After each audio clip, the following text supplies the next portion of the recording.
involucrados en una acción que tiene que ver con la recuperación de la memoria histórica. Y ojalá que no abandonen este impulso que hoy día están dando, esta acción que están haciendo, no la abandonen, y ojalá la refuercen para el próximo año, y ojalá sumen a otras instituciones, eh, y ojalá en la idea de lo que yo planteaba de conformar un comité de iniciativas que el próximo año puede ser el subsiguiente, para que pensando en el centenario, pudiéramos llegar a esa fecha del 2025, ojalá espero llegar, y que superáramos la pandemia y otros achaques propios de la edad, tener una conmemoración relevante y que eso quede instalado. Ojalá, por eso que es importante el comité de iniciativa, porque podríamos trabajar en estos temas. Y lo conversamos, me va a disculpar Carelia que la cite a ella, pero es que hemos trabajado en alguna iniciativa que tiene que ver con esto.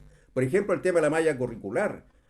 Yo entiendo que la Universidad de Tarapacá hace unos 2 o 3 años atrás estaba trabajando en una iniciativa tendiente a tener una malla curricular regional que recogiera algunos temas y algunos hitos que tienen que ver con nuestra propia historia, que tienen que ver con nuestra identidad como región, que tienen que ver con el aporte que como regiones hemos hecho a las luchas sociales en Chile y a la economía de Chile, hay que decirlo.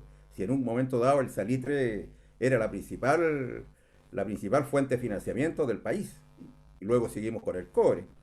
Así es que me valoro lo que se están haciendo. Yo creo que ha sido una muy buena iniciativa y ojalá el próximo año esto creciera. Y ellos, estas organizaciones sindicales, yo también fui dirigente de la CUT, de la Central Única de Trabajadores en los años 70, siendo veinteañero fui dirigente de la CUT, así que también tengo esa vinculación también en mi trayectoria social y política con respecto al tema laboral. Así que eso es lo que me gustaría dejar planteado y ojalá sea también un aporte a la reflexión. Muchísimas gracias. Creo que es clarísimo, además con un desafío que implica un derrotero muy claro, digamos. Ni siquiera tenemos que pensar en ideas, sino que un comité de iniciativa. Paulo, tú como historiador, me imagino que dimensionas con mucha profundidad lo que implica las conmemoraciones, los hitos históricos, que de una u otra forma, claro, todas las fechas son importantes, pero un centenario le da una dimensión en la línea histórica de un país, de una sociedad muy fuerte. ¿Qué tan importante ves tú esta iniciativa que está lanzando en este minuto Julio? Sí, escuchaba atentamente. La iniciativa me parece necesaria, muy importante. Esperemos que lleguemos al 2025 con la memoria fresca, con la memoria restaurada, porque como decíamos anteriormente en el bloque, a veces la memoria se nos extravía, a veces la memoria es anulada por otras situaciones, pero siempre la memoria termina brotando, siempre la memoria termina emergiendo en lugares donde el olvido se impuso, como fue el caso de Santa María, por ejemplo, que se olvidó o se le quiso olvidar en los primeros años después del hecho doloroso, ¿no es cierto? Y lo mismo con La Coruña, que quizás no ha tenido tanta atención de parte de la historia, de los análisis históricos, como también del lado artístico me pongo a pensar a nivel nacional. Quizás sí otras instancias artísticas a nivel local, regional, sí lo han rescatado. La ira de los vientos, por ejemplo, me recuerdo. Pero es necesario, y en esto de los centenarios, creo que la memoria tiene que salir con mucha más fuerza y no bastan los esfuerzos individuales, como bien señalaba Julio, sino que tienen que ser esfuerzos colectivos. Ahí entonces el llamado es bien claro. Y los centenarios siempre van a tener esta tensión de muchas personas, de muchas organizaciones, porque marcan un hito, no solamente en temas de derechos humanos, sino que en general el ser humano tiende a recordar cuando se cumplen 10, 50, 100 años, y hay que aprovechar esas instancias para reconstruir memoria, la memoria histórica que este mismo evento quiere recoger. Así que sea un buen inicio entonces ahora a partir de 2021 y vayamos uniendo, articulando ideas, esfuerzos para llegar a 2025. Y aquí en el norte tenemos muchas historias que contar en torno a la organización de los trabajadores y las trabajadoras y lamentablemente de la represión del Estado. Como bien decía Francia, aquí lamentablemente el Estado se ha hecho presente, pero de forma violenta, lamentablemente. El norte de Chile siempre ha sido lugar de violencia, partiendo por la llegada del propio Estado chileno, que fue a través de una guerra, ¿no es cierto? Y eso también tiene que cuestionarse, porque nuestro norte, o el antiguo sur, se podría decir, del Perú, es un lugar multicultural, es un lugar fronterizo, y tenemos que tener esa conciencia en la reconstrucción de esas memorias que se vieron marcadas por los hechos violentos. Entonces yo creo que también cuestionar un poco esos relatos nacionales que imponen grandes figuras, la caída de estos próceres, ¿no es cierto?, que fueron impuestos desde otros lugares, y buscar nuestras propias identidades y nuestras propias memorias, que muchas veces están en ese que dicen que es el otro, en ese que dicen que trae, ahora en contexto de pandemia, que trae todo lo malo cargado sobre él. Ese otro migrante, aquí en el norte es común, ser migrante en el norte es muy común. Así que, como también recogiendo ese tema de San Lorenzo, por ejemplo, de otras huelgas, no solamente habían chilenos, habían esos otros bolivianos, esos otros peruanos, otros argentinos, y hoy en día seguimos en ese mismo contexto del otro, que normalmente asume tareas que nadie más quiere asumir. Entonces ahí la reflexión es que pensemos, pero pensemos integrando todas las miradas para reconstruir nuestra identidad local, pero también hacer un llamado de atención que a nivel nacional, que aquí en el norte tenemos las capacidades, tenemos también este contexto, y que hay que ponerlo en cuestión constantemente. Eso como reflexión. Gracias, Paulo. Carelia, una pregunta a propósito, comparto con Francia lo que dice tu explicación de todo lo que pudiste ver, pero en la lucha que nosotros hemos llevado a cabo con las agrupaciones de familiares, tanto detenidos desaparecidos como ejecutados políticos, hemos levantado con mucha fuerza la idea de poder eh, traer al presente las vidas de las personas, que no sean solo un número, no son 1193, no, sino que son personas, hombres, mujeres, jóvenes que tienen una vida. ¿Es posible avanzar en tratar de reconstruir a través de la historia algunas imágenes de personas que estuvieron en La Coruña? ¿Se puede hacer ese ejercicio? Porque permitiría identificar mucho más, de que dejemos que nuestra gente sea solo un número, ¿me entiendes? Mira, es bien compleja la pregunta en realidad, por varios aspectos, primero técnicos y también desde la perspectiva teórica que manejamos hoy en día en relación a la construcción de la historia social, ¿cierto? Lamentablemente, la clase obrera por lo general es un conjunto de anónimos y anónimas. Así Disculpa, Carelia, pero hay un problema con el sonido que está muy bajito, no sé si es el micrófono, porque tenemos que escuchar muy difícil. ¿Que no se escucha? ¿Se bien? escucha? Muy poquito, para nosotros muy bajito, así que si puedes hablar un poquito más fuerte, por favor. ¿Ahí sí? Ahí se escucha. No, parece que no se está escuchando. A ver. ¿Me escuchan ahí? Ahora sí, ahora sí. Nada, les comentaba que es una pregunta bastante compleja por un aspecto técnico ya y también por otro aspecto teórico de cómo concebimos la historia social. Lamentablemente, la clase obrera es un conjunto de anonimatos, ¿cierto? Anónimas y anónimos. Lamentablemente, desde el poder solamente han quedado registrados los nombres de los grandes hombres, nótese, algunas grandes mujeres, encarnando esta historia nacional, ya en que básicamente los héroes han pertenecido a las élites. Y en el caso de la clase trabajadora, claro, tenemos algunos nombres ya identificando, por ejemplo, a dirigentes obreros, a quienes estaban liderando la FOCH, liderando las huelgas mismas. Pero es muy difícil como acceder justamente a nóminas, por así decirlo, de quienes viven, de quiénes son, quiénes estaban, ya más allá de ciertos liderazgos. Lamentablemente se nos escapa un poco de las manos. Y por lo demás, si lo pensamos desde de cómo saltar, por así decirlo, esa falencia de no poder tener justamente nombres y que no se nos transformen en un número, es justamente pensando en esta identidad colectiva, ya que desde, como se propone desde la perspectiva de la historia social y especialmente desde su inspiración marxista, ¿no?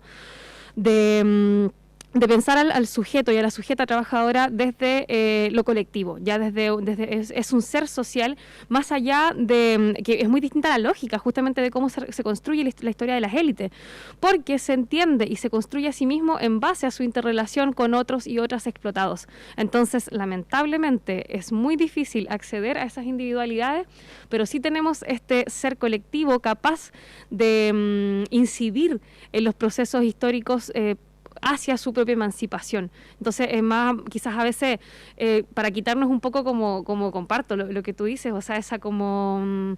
es lamentable, ¿cierto?, el no poder tener nombres, de no poder tener nuestra propia genealogía, nuestros propios héroes y heroínas, ¿no? Pero saltarlo o alcanzarlo desde otra dimensión en esta continuidad, en esta colectividad y en la posibilidad de ejercer, ¿cierto?, su energía histórica, ya convertirse en actores y actrices históricos para cambiar su realidad, avanzar hacia su emancipación y es lo que nos ha, o sea, y es esa la trayectoria de lucha que nos queda hasta hoy en día. Entonces, poder como mirarlo desde ahí, creo que es igualmente importante. Gracias. Muchas gracias. Clarísima la respuesta. Francisco, cuando porque tú eres el impulsor, digamos, de este proyecto, cuando tú impulsaste este proyecto, ¿pensaste en los alcances que esto puede tener, pero además piensas y dimensionas la tremenda responsabilidad que tienes hoy día a propósito de articular un levantamiento en Iquique de memoria histórica de la clase trabajadora? No se escucha. Tenemos que volver a cambiar.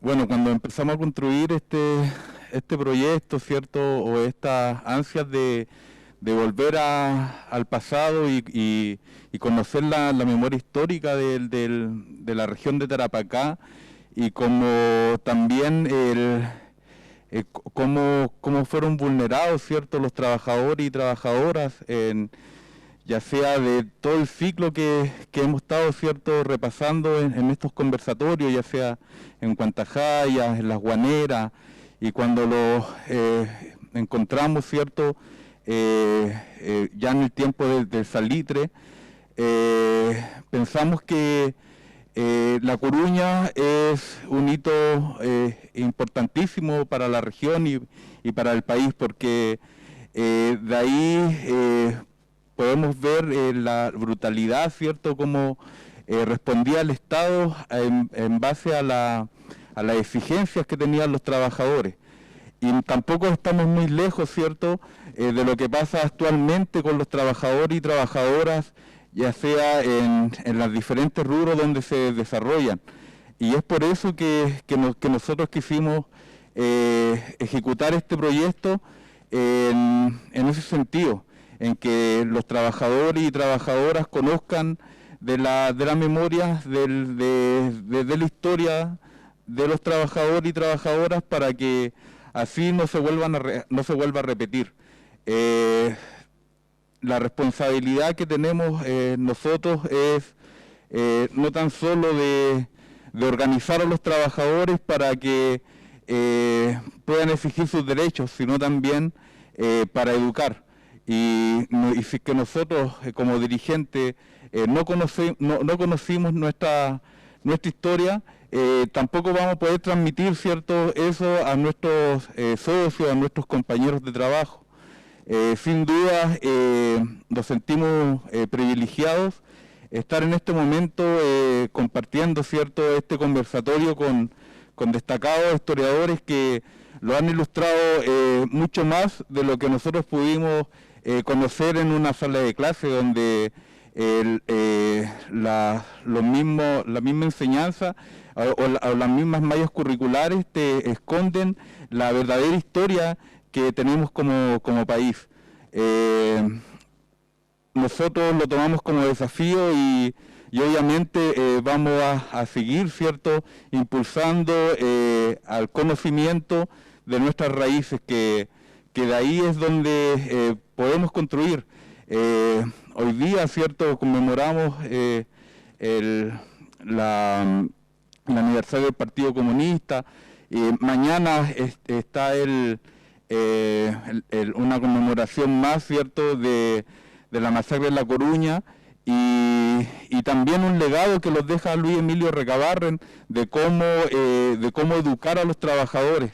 Y pensamos que por estos medios, ¿cierto?, nosotros podemos entregar un granito de arena para la comunidad en general, de que se vayan empapando y que también que vayan tomando conciencia de cómo está siendo afectado actualmente en nuestros territorios y en manos de quienes están en esos territorios.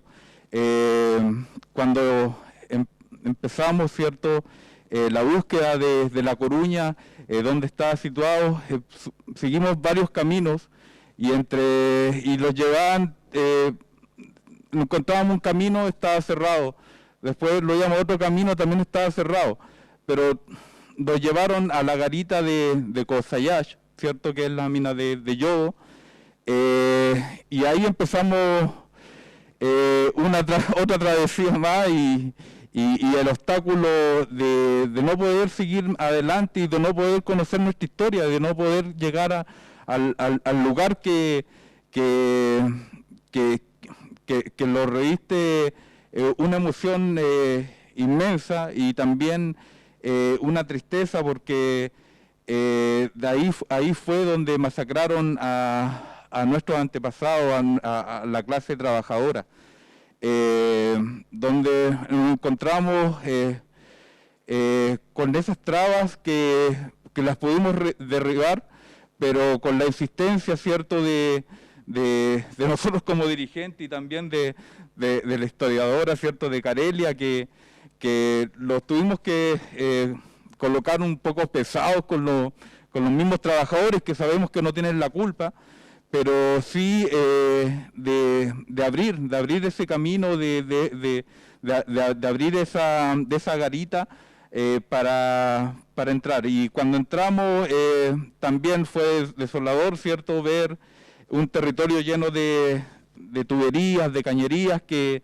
llevan el yodo, ¿cierto?, como también ver la cantidad importante, ¿cierto?, de camiones de aljibes que sacan el recurso hídrico para su mismo proceso. Y cuando ya estábamos cerca de llegar a La Coruña, también lo encontramos que en el GPS lo decía que un poco más allá está La Coruña, pero decían no sabemos dónde está, no sabemos dónde por dónde irnos. Y al paso de unos minutos llega una motoniveladora, ¿cierto?, que lo abre pasos porque estaba cerrado el paso a La Coruña, y ahí recién pudimos entrar y estar algunos minutos, ¿cierto?, para hacer las grabaciones y para tomar testimonio, ¿cierto?, de cómo está actualmente nuestro patrimonio, y también cómo se está depredando, están derribando, ¿cierto?, otros patrimonios más que están ahí y sin ningún control de nadie. Así que vamos a seguir impulsando, ¿cierto?, el rescate de nuestra memoria, porque sabemos que es la única forma de construir futuro. Si no somos nosotros, también nosotros vamos a ir dejando, ¿cierto?, pasando la posta a los trabajadores y trabajadoras que vienen al futuro. Muchas gracias Francisco. Y del pasado reciente, Manuel, esta pregunta no puedo dejar de hacértela, porque finalmente en La Coruña te vimos con una polera de color rojo que tiene la imagen de Nelson Quichillao López, trabajador subcontratista de El Salvador, asesinado el 24 de julio del 2015, en el cual la Confederación ha luchado muchísimo por la demanda de verdad y justicia. Usas la polera, plantas la bandera de la Confederación de Trabajadores del Cobre en un gesto simbólico y vas con el rostro de un compañero recientemente asesinado. Sí. Estamos con un puro micrófono porque parece que se acabaron las pilas de todos los micrófonos, pero las pilas nuestras ahí están cargaditas, así que no hay... Sí, mira, primero, Gloria, saludar con un tremendo abrazo virtual y un beso virtual también a Francia. Ya llegarán los tiempos en que podamos abrazarnos de verdad, porque, bueno, la clase es así, pues, de piel. Y también saludar a Julio, y Julio hace primero varios emplazamientos que son importantes y que y un poco la conexión, porque tiene que ver con de alguna manera el cómo nos vamos remeciendo y empezamos también a buscar, bueno, cómo rompemos con esto que relataba Francisco del momento de llegar a La Coruña. Pero primero voy a partir respondiendo a la pregunta que hace Gloria. Y tiene que ver mucho con la misma pregunta que tú le hacías, Gloria, a Carelia. Y se vincula directamente el por qué la importancia de la memoria histórica. O sea, justamente la historia nos ha señalado que a la clase trabajadora, la historia de la clase trabajadora va a ser siempre intentada borrar por esta élite dominante y esta clase dominante. Entonces, si hoy día, a propósito de la política que ha asumido la Confederación ya hace varios años en torno a asumir lo que es la memoria histórica como herramienta de análisis y de proyección de futuro también en torno a la construcción de una sociedad y de un país y de una sociedad en general, porque además el movimiento obrero es internacionalista, tiene que ver con eso. No nos puede pasar nunca más de que nuestros héroes, nuestros mártires sean anónimos.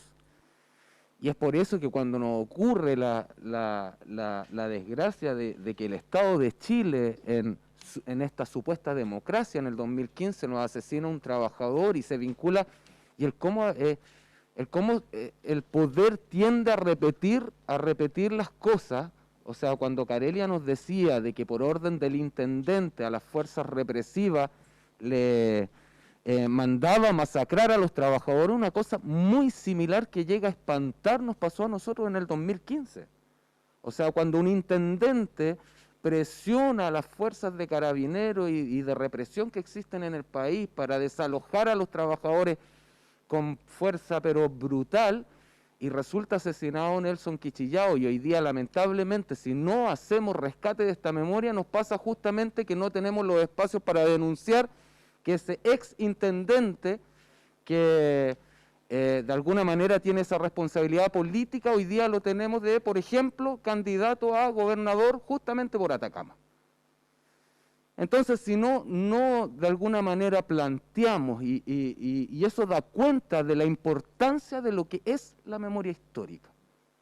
Y por eso las élites de poder tienden a borrarla para que nos sigan engañando y se nos instalen incluso en los puestos de poder estos personajes nefastos que de alguna manera han masacrado y han pasado a llevar a la clase trabajadora. Entonces, el andar con la polera, el que los trabajadores de alguna manera que vamos pagando los costos y que se nos transforman en mártires no pueden ser nunca más anónimos.